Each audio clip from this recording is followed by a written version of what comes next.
Now a question. What have Herbert Hoover, Art Linkletter, Jack London, and Richard Nixon all had in common? Well, they've all been members of the exclusive all-male Bohemian Club in California, where every year at this time, the elite from around the country get together for 2.5 weeks of fun and games. Steve Shepard has this special assignment report. More than 2,000 members of San Francisco's exclusive and all-male Bohemian Club have once again descended on Northern California. These men will spend most of the month of July encamped on some 2,700 acres of pristine and privately owned redwood forest. Forest very much like this. The place is called Bohemian Grove, and it's located just 80 miles north of San Francisco. The Grove is the Bohemian Club's summer retreat, and its facilities are hidden beneath lush forest canopy extending south from the banks of Sonoma County's Russian River. For more than a century, the camp has been a place where club members and guests from all across America gather to relax.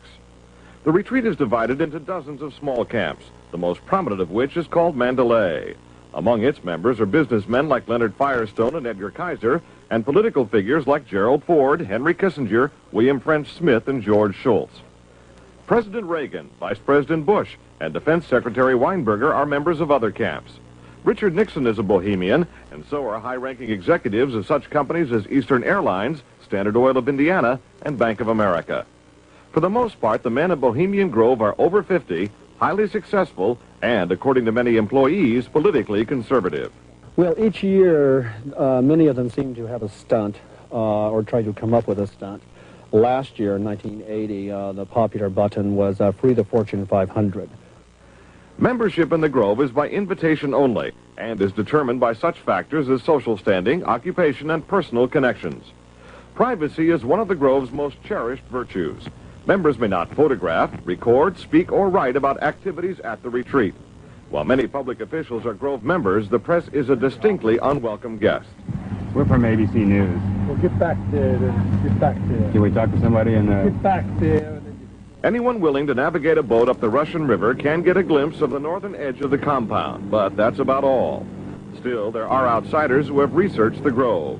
Sociology professor William Dumhoff found out enough to write a book on the place. Well, I think it's a playground for the powerful. It's a place where wealthy men from all over the United States gather for 2 weeks to relive summer camp with this ceremony called the cremation of care that begins the 2-week encampment where the body of dull care, symbolizing woes and concerns, is burned on an altar in front of a big owl statue.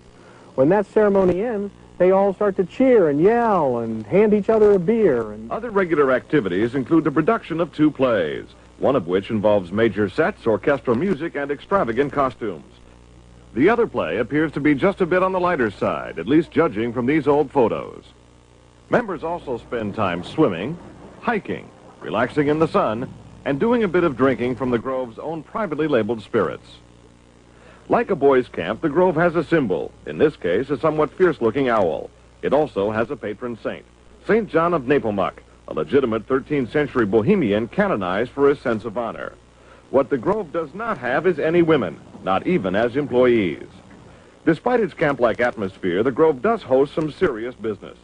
to the degree that there's anything important happens at the Bohemian Grove, it's political. The important speeches that have been made at the Bohemian Grove have been made, for instance, and the best example, by Richard Nixon. Eisenhower gave a speech there. It was the first time the West Coast establishment really saw him close up. Discussions at the Grove in the 1930s helped lead to the development of nuclear power and the atomic bomb. It was at the Grove in 1967 that Richard Nixon and Ronald Reagan hashed out differences over their presidential ambitions. Each year, guests like Henry Kissinger or Zbigniew Brzezinski address members on their areas of expertise. Presidential counselor Edwin Meese will be among this year's speakers. And each year, other guests come to the Grove simply to enjoy themselves. This year, CIA Director William Casey is a scheduled guest of John McCone, former CIA Director. Baseball Commissioner Bowie Kuhn has been invited as a guest of baseball owner Peter O'Malley. Despite the presence of so many notables, the Grove is not without its small headaches. Anti-nuclear demonstrators gathered near the entrance to the retreat this year to wave signs and chant slogans. The Grove is also facing a suit from the state of California because it refuses to hire women. Still, the Bohemian Grove seems in no danger of passing.